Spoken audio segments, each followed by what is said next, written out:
Good morning to all.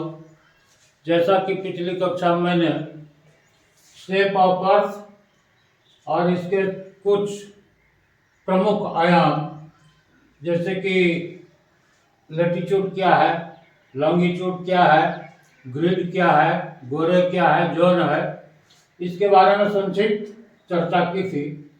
आज मैं latitude के बारे में कंप्लीट चर्चा करना चाहूँगा। तो देखें, ऐसे साधारणतया लेटी हुई लाइन को लैटिट्यूड और लंबी लंबी लाइन को लॉन्गिट्यूड का जो कंसेप्ट है, इससे ज्योग्राफी में काम चलने वाला नहीं है, क्योंकि geography is the science of all sciences. जितने भी विज्ञान है सभी का आधार ज्योग्राफी है। और इसमें आज मैं जो चर्चा करने जा रहा हूँ उसमें एस्ट्रोनॉमी भी है, जियोमॉर्फोलॉजी भी है और ज्योग्राफी भी है।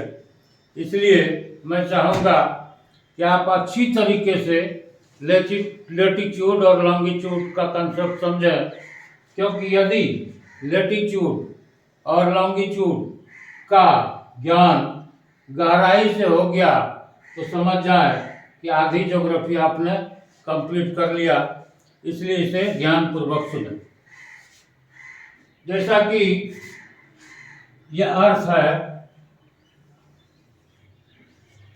और आपने देखा कि यह ध्रुवों पर थोड़ी सी चिपटी हुई, यानी इस प्रकार का।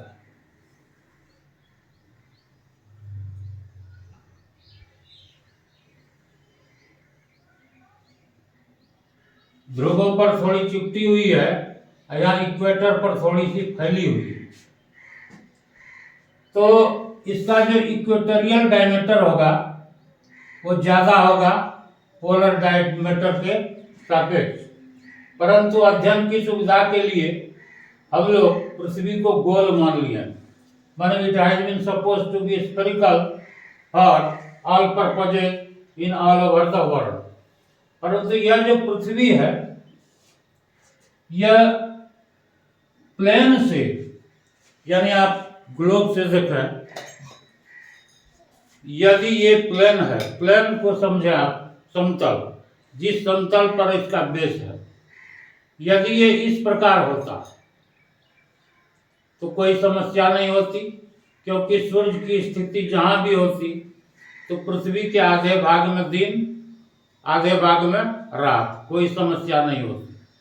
परंतु यह इस प्रकार में होकर के इस प्रकार है, यानी यह अपने एक्सिस पर झुकी हुई है। इसे आप जरा इस प्रकार समझें। ये कोई पृथ्वी का प्रारूप नहीं है। आप एक ग्राफ पर पढ़ लें। यदि इस यहाँ पर किसी बिंदु या वस्तु का लोकेशन आपको पता करना हो तो दो रेफरेंस लाइन चाहिए, जिसको हम एक्सिस के नाम से जानते हैं, एक्स एक्सिस और वाई एक्सिस। कोई ऑब्जेक्ट P यहाँ पर है तो देखते हैं कि इससे कितनी दूरी पर है और इससे कितनी दूरी पर है। इस प्रकार इसका लोकेशन हम ज्ञात कर सकते हैं कोऑर्डिनेट ज्योमेट्री में। तो चूंकि पृथ्वी जो है, न तो इसका कोई बिगिनिंग है, न कोई एंड है, न साइड है, न कॉर्नर है, न टॉप है, न बॉटम है। एक धारणा हो गई है कि ऊपर उत्तरी ध्रुव, नीचे दक्षिणी ध्रुव। परंतु ये तो स्फेरिकल है, कहीं से आप शुरू कर सकते हैं। जो लोग यहाँ हैं, जो लोग यहाँ हैं, जो लोग यहाँ हैं, जो लोग यहाँ हैं, यानी सभी जगह तो दुनिया बसी हुई है। लोग हैं, कहीं पानी है, कहीं व्यक्ति है, कहीं पहाड़ है, पठार है, परंतु चारों तरफ अर्थ के सरफेस पर दुनिया बसी हुई है। तो फिर उनके लिए ऐसा निर्धारित करना मुश्किल हो जाएगा। तो प्रकृति का एक वरदान कहिए या पृथ्वी का एक यूनिकनेस कहिए, या अपने प्लेन पर, प्लेन उसे कहते हैं जिस पर यह अवस्थित है। जैसे यह एक प्लेन है और इस पर एक लाइन है परपेंडिकुलर। यदि यह लाइन हो और यह लाइन हो, इसका सेंटर O है, तो इसके सापेक्ष निर्धारित करना पोजीशन आसान है। परंतु अर्थ इस प्रकार में होकर के झुकी हुई है, इस प्रकार है।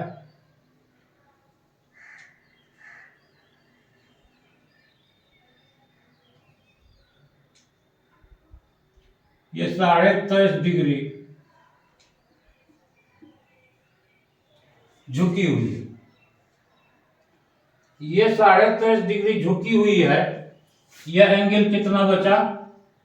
यह एंगल बनेगा 66.5 डिग्री। और सम्मुख कोण बराबर यहां पर 23.5 डिग्री। तो यह कोण बनेगा 66.5 डिग्री।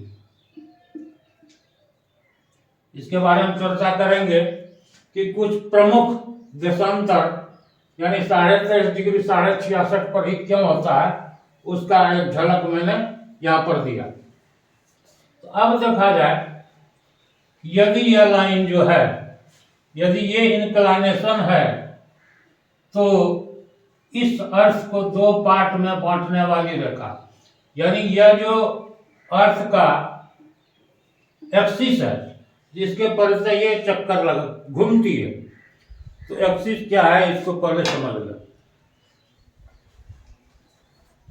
जैसे एक प्याज है, इसको समझें ये अर्थ के शेप में है। इसको यदि स्लाइस में काट दिया जाए,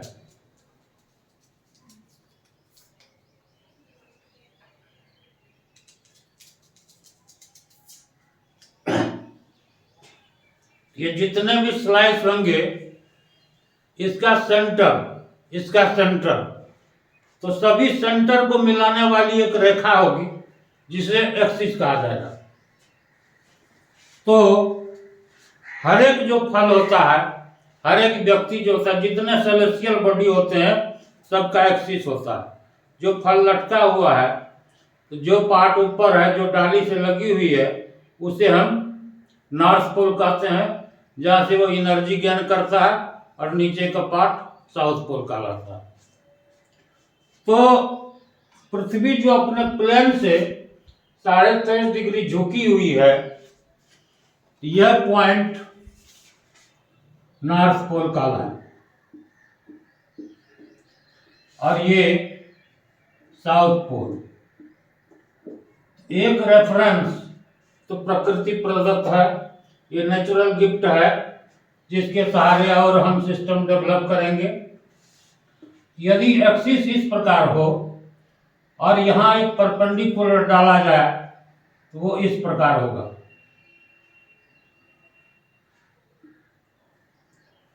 अब यह 90 डिग्री का एंगल बना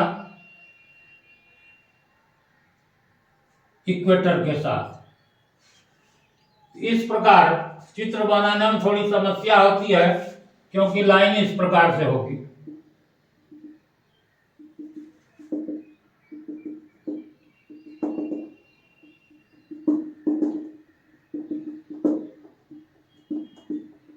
ये होगी। इसे अब मैं सीधा करके बताना चाहता हूं। इसे बताने का एकमात्र लक्ष्य था कि पृथ्वी ऐसे झुकी हुई है, ये जो देख रहे हैं एक्सिस, यानी पृथ्वी को यदि टुकड़ों में बांट दिया जाए, तो हर एक जो टुकड़ा होगा, इन टुकड़ों के केंद्र को मिलाने वाली जो रेखा होगी उत्तर से दक्षिण, उसी को एक्सिस कहते हैं, जिसके परितः ये रोटेट करती है।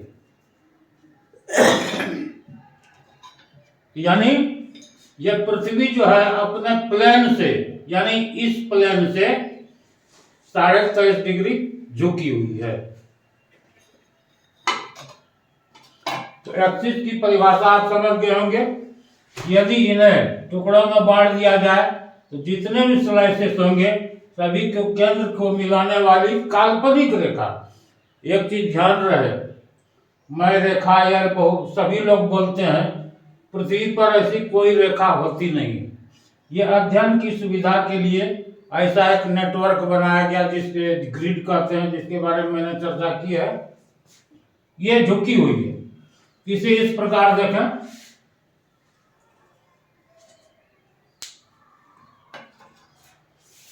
ये अर्थ हुआ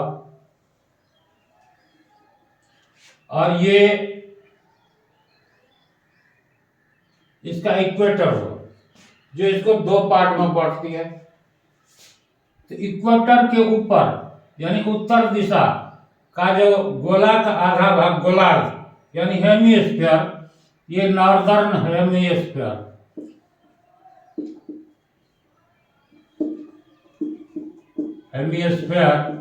या उत्तरी गोलार्ध, और इसके दक्षिण भाग में साउदर्न हेमिस्फीयर यानी दक्षिणी गोलार्ध। दो टुकड़ों में ये रेखा बढ़ती है, और यह जो बीचों बीच रेखा है इसे हम भूमध्य रेखा, विषुवत रेखा या लाइन ऑफ इक्वेटर के नाम से जानते हैं। अब कल्पना करें कि यह जो लाइन है जो पृथ्वी को दो भाग में बांटती है, इस भाग उत्तरी गोलार्ध और दक्षिणी भाग, ये लाइन ऑफ इक्वेटर है। तो यह जो लाइन ऑफ इक्वेटर है यह 0 डिग्री का एंगल बनाती है। 0 डिग्री एंगल यानी यदि सेंटर यहां हो तो इसे आप कोइंसाइड कराकर 0। अब एक एक डिग्री के अंतराल पर 1 2 3 4 ऐसे करते करते 90, जब ये इस पर परपेंडिकुलर हो जाएगा यहां से, तो 90 डिग्री का कोण बनेगा। ये हो गया नॉर्थ पोल। मैं सीधा करके बता रहा हूं, इसे ध्यान में रखें। ये हो गया साउथ पोल। अब एक एक डिग्री पर, ये जो स्लाइस मैंने दिखाया, एक एक डिग्री पर यदि इसे बांटा जाए तो समान दूरी पर स्थित सभी बिंदुओं को मिलाने वाली रेखा, यानी फिर समझें, इस पर जरा ध्यान दें, ये इक्वेटर है। तो समान दूरी यानी 1 डिग्री की बात होगी। क्योंकि ये 3D पिक्चर है, इसे बोर्ड पर उतारा नहीं जा सकता है, अतः इसे समझने का प्रयास करें। ये 0 डिग्री इक्वेटर है। इससे 1 डिग्री ऊपर, 1 डिग्री ऊपर, इसके ऊपर तो अनेकों बिंदु होंगी, तो सभी बिंदुओं को मिलाने वाली रेखा फिर एक सर्कल होगा। ये लाइन ऑफ इक्वेटर जो है ये भी एक सर्कल है, और इसके ऊपर इस प्रकार से 1 डिग्री पर 90 रेखाएं खींची जा सकती है।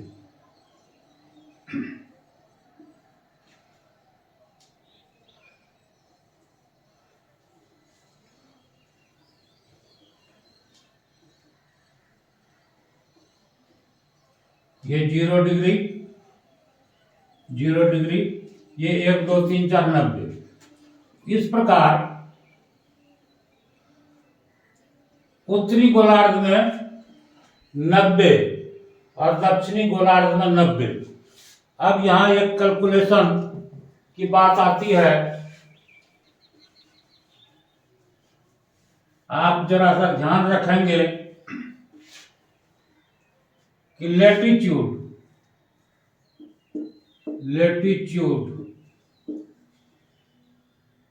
लाइन्स ऑफ पैरेलल्स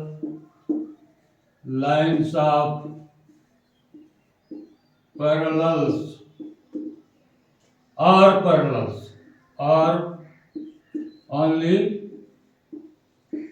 पैरेलल्स, ये जितनी रेखाएं हैं वो कंप्लीट ब्रीथ है। ये सभी रेखाएं कंप्लीट ब्रीथ है, जिसे दिखाया नहीं जा सकता यहां पर। इस प्रकार 1 डिग्री पर 90 लेटीट्यूड्स और इधर 90 लेटीट्यूड।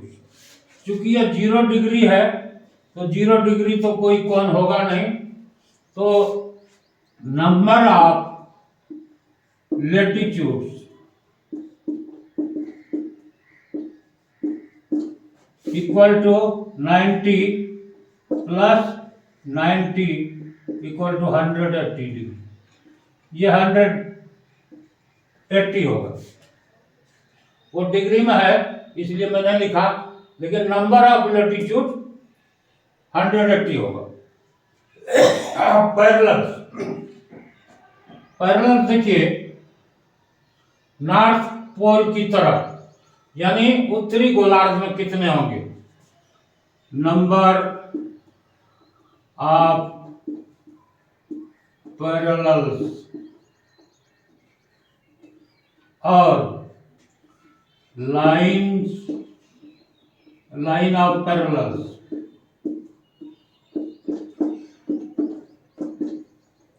तो देखिए यहां से यहां तक, चूंकि नॉर्थ पोल और साउथ पोल बिंदु है, यहां विद्वानों में विभिन्नता है, लेकिन आप ध्यान से देखें, ये तो पॉइंट है।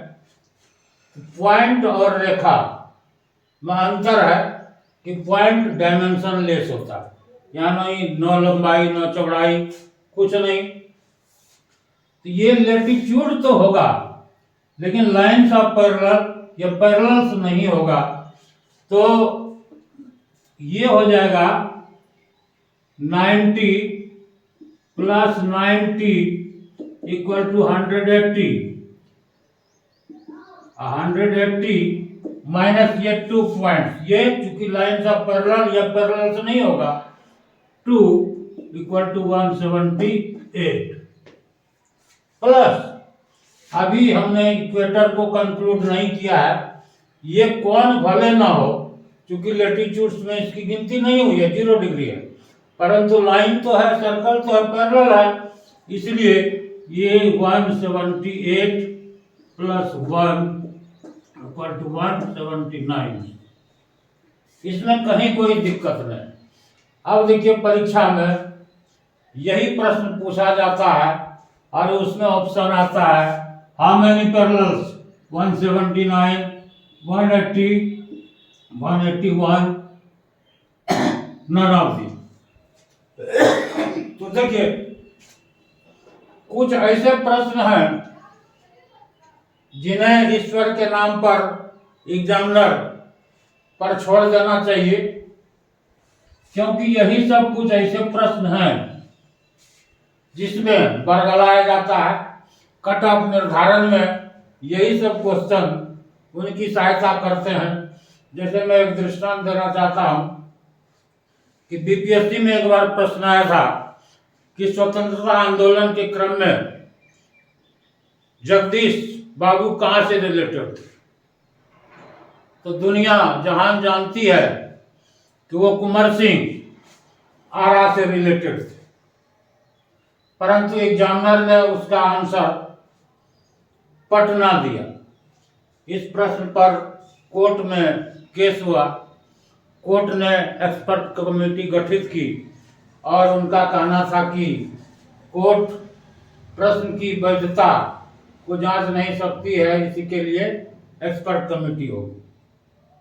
अंततोगत्वा उनका तर्क था कि भले स्वशरीर वो आरा से जुड़े हुए थे, लेकिन मानसिक तौर पर वो पटना से संबंध थे और उसी को सही माना गया। इसलिए मैं विवाद में नहीं पढ़ना चाहता हूं, परंतु मैथमेटिकली आप देख सकते हैं कि जो पॉइंट होता है वो लाइन नहीं होता है।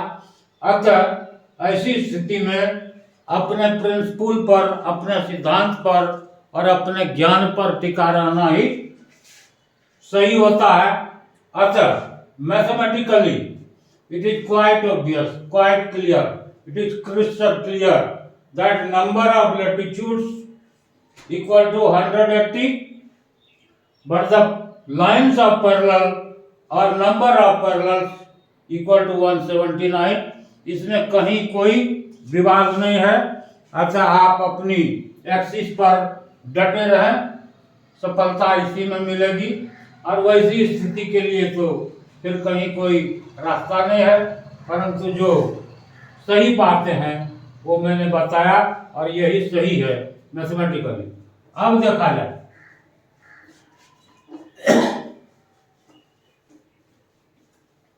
चूंकि अभी मैंने ग्लोब के माध्यम से बताया कि जितने भी लाइनें हैं ये कंप्लीट सर्कल है। अब देखिए, ये एक एक डिग्री पर है, उसके बारे में मैं बाद में चर्चा करूंगा।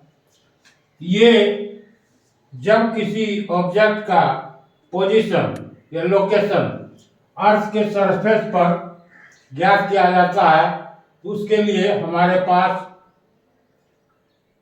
सेट्स ऑफ लाइंस हैं। एक तो हो गया इक्वेटर,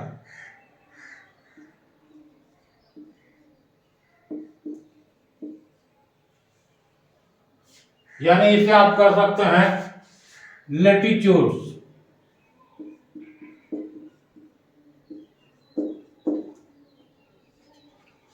दूसरा हुआ, कल मैंने जो चर्चा की थी, longitude.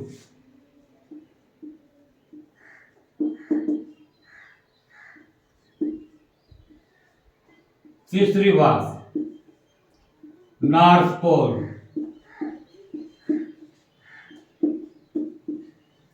South pole, axis of earth, inclined at 20.5 degree from its plane। तो इसके संदर्भ में यहाँ पर देखिए, हमारे पास अब रेफरेंस पॉइंट कितना है, इक्वेटर है, यानी लेटीट्यूड्स है, लॉन्गिट्यूड्स है, नॉर्थ पोल है, साउथ पोल है। अब देखिए, इसे आप ये नहीं कह करके इसे आप 90 डिग्री नॉर्थ कह सकते हैं, इसे 90 डिग्री साउथ भी कह सकते हैं। इतने रेफरेंस हुए। अब 23.5 डिग्री 66.5 की चर्चा मैं थोड़ी देर बाद करूंगा। पहले इस पर और कुछ कैलकुलेशंस हैं, उसके बारे में चर्चा आवश्यक है। अब किसी ऑब्जेक्ट का लोकेशन अर्थ सरफेस पर ज्ञात करने के लिए, मान लीजिए यहाँ कोई ऑब्जेक्ट, कोई घर है, कोई देश है, कोई शहर है, यहां से ये मापी जाएगी। अब देखिए, ये एंगुलर डिस्टेंस होगा, एंगुलर डिस्टेंस, और डिस्टेंस ये एंगुलर डिस्प्लेसमेंट, और ये डिस्टेंस है सरफेस ऑफ अर्थ। तो जैसा कि सर्कुलर मोशन में पढ़ा था हम लोगों ने, when a particle, a body is in circular motion, then theta equal to arc L, this is radius, theta equal to L by R। अब देख लीजिए, R तो कांस्टेंट होगा, बराबर होगी, L का मान बढ़ने से थीटा का मान बढ़ेगा, यानी सेंटर पर एंगुलर डिस्टेंस जितना अधिक होगा वहां भूमध्य रेखा से उसकी दूरी उतनी अधिक होगी। अब देख लीजिए, यहां 90 लैटिट्यूड्स है और अर्थ का जो डायमीटर है, सरकमफरेंस है, उसकी चर्चा कर रहे हैं। ये इक्वेटोरियल डायमीटर कुछ ज्यादा है पोलर डायमीटर से, इसलिए ये जो बल्जिंग है, उभरा हुआ, ये डायमीटर ज्यादा है, इसका सरकमफरेंस भी ज्यादा होगा। ये कुछ दबा हुआ है, ये डायमीटर कम है, तो इसका सरकमफेरेंस भी कम होगा। तो ऐसे इक्वेटोरियल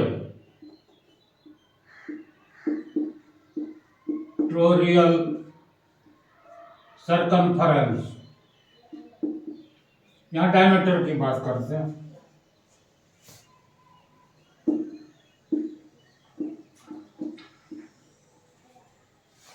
और इक्वेटोरियल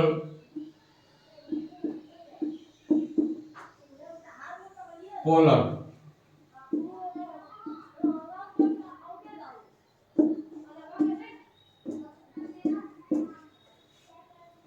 ये देख लीजिए 12,756 किलोमीटर, ये 12,714 किलोमीटर। तो चूंकि पृथ्वी का शेप इतना ह्यूज है कि उसमें 42 किलोमीटर का डिफरेंस कोई मायने नहीं रखता। तो इस प्रकार यदि इसका सरकमफेरेंस निकाले तो उसमें भी कुछ अंतर होगा, यानी एक होगा 40,077 किलोमीटर, एक होगा 40,000 किलोमीटर। अब देखिए 40,077, यहां से देखिए एक चक्कर लगाने में पृथ्वी को 360 डिग्री का कोण बनाना पड़ता है, यानी यहां से यहां तक आने में, या यहां से यहां तक आने में, या यहां से यहां तक आने में 360 डिग्री। यदि राउंड फिगर में इसी को लिया जाए तो 360 डिग्री बराबर 4,000 किलोमीटर। 1 डिग्री बराबर हो जाएगा, ये करीब करीब 111 किलोमीटर होगा। रफ मैं बता रहा हूं, रफली।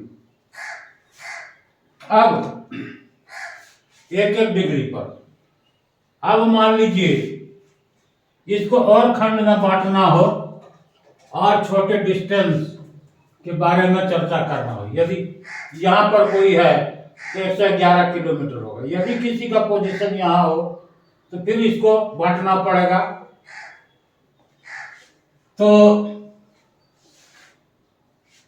1 डिग्री बराबर 111 किलोमीटर और 1 डिग्री बराबर 60 मिनट और 1 मिनट बराबर 60 सेकंड, इसको कहिए, या मिनट लिखिए, मिनट 60 सेकंड, वो भी चिन्ह वही होता जो मैंने किया। अब यदि इस डिस्टेंस को 111 किलोमीटर को 60 से भाग दें तो 111/60, ये करीब करीब 6 यानी बराबर 1800 मीटर के बराबर होगा। 1 डिग्री बराबर 1800 मीटर। इसे और छोटी दूरी के लिए आपको यदि कन्वर्ट करना हो, 1 सेकेंड, इसे फिर आप 60 से भाग दें, 1800/60, 30 मीटर। यानी यहाँ के हर एक 1 सेकेंड के एंगुलर डिस्प्लेसमेंट के लिए सरफेस पर डिस्टेंस होगा 30 मीटर। तो इस प्रकार इसके आधार पर आप लोकेशन ज्ञात करेंगे, परंतु ध्यान देने वाली बात यह है कि यहाँ पर डिग्री, मिनट, सेकेंड, आप इस इल्यूजन या भ्रम में न रहे, ये टाइम से रिलेटेड नहीं है, ये डिस्टेंस से रिलेटेड है। इस बात को ध्यान रखें, क्योंकि एंगल तो सेंटर पर बनता है परंतु डिस्टेंस इसके सतह पर, सरफेस पर कवर होता है, इसलिए टाइम से रिलेटेड नहीं। अब देखा जाए, ये जितने भी लेटीट्यूड हैं,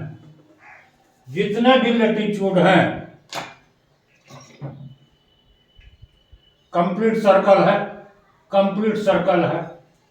लेकिन आपको मैंने बताया था कि ग्रिड में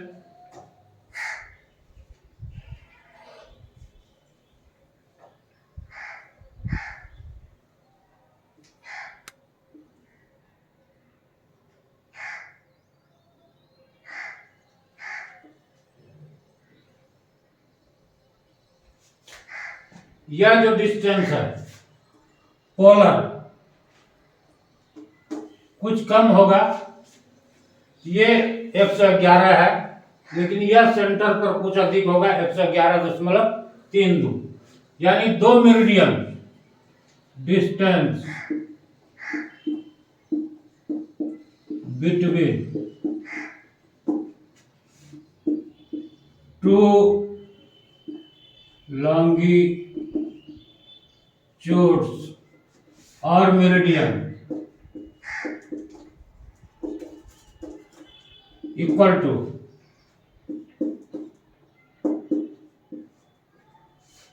2 latitudes 111 किलोमीटर होगा। यही डिस्टेंस होगा। ये डिस्टेंस हर एक जगह बराबर होगा, लेकिन लॉन्गिट्यूड की स्थिति में as we move polewards, distance will decrease. It is highest at the equator, and as one moves northward or southward, this distance will decrease. अब देखा जाए,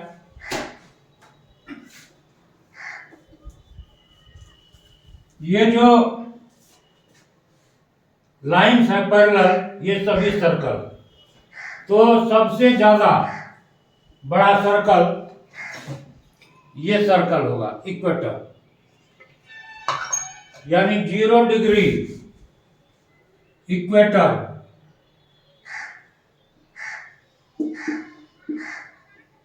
इज द ग्रेट सर्कल,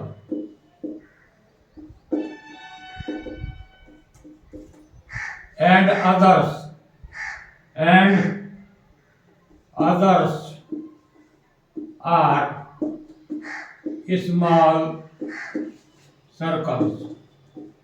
इसे ध्यान में रखें। ये केवल इक्वेटर जो है वो सबसे महान वृत्त होगा, बड़ा वृत्त होगा, और बाकी जितने भी वृत्त होंगे वो छोटा वृत्त होगा, स्मॉल। इसकी उपयोगिता है नेविगेशन में, और पायलट यानी पायलट को जो जहाज चलाते हैं तो वहाँ पर वो ग्रेट सर्कल का यूज करते हैं ईंधन बचाने के लिए, टाइम बचाने के लिए।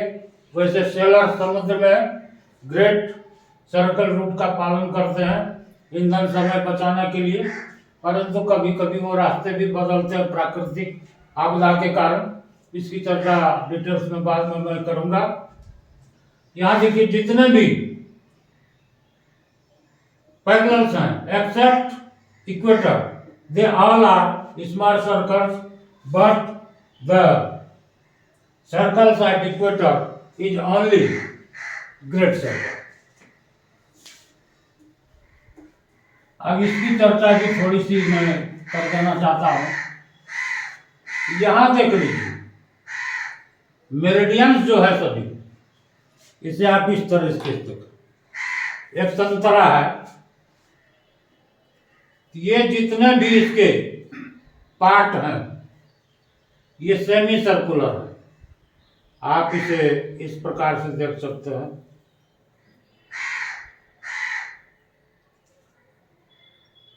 ये सब सेमी सर्कुलर। परंतु यदि इसके अपोजिट पार्ट को साथ में लिया जाए, यानी line joining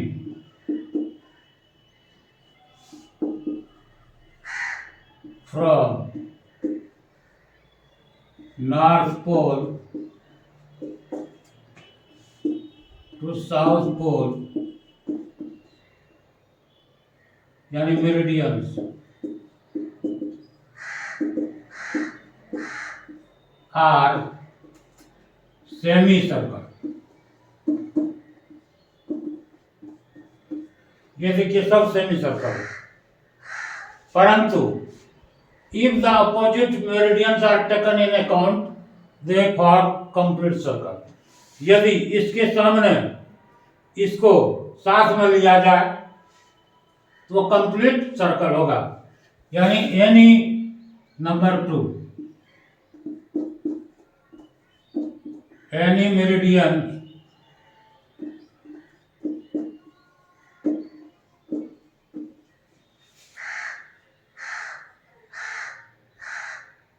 is a complete